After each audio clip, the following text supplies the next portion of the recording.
today we're looking at our cocoa tree, Theobroma cacao, which is in flower.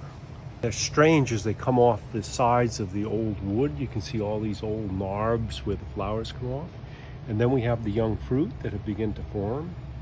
And this year it's just covered in young fruit. And now we have ripening fruit here. These large pods, you see they're starting to change color. There's one turning yellow. There's another one over here that's actually ready to harvest. We can spin that off. Here we go. What we're going to do is cut it open and we're going to take the seeds out.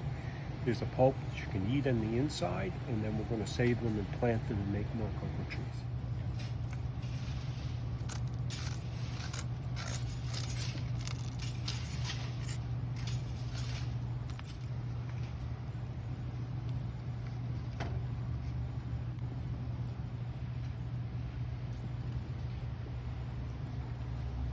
Very good. Not much pulp, but a really interesting taste.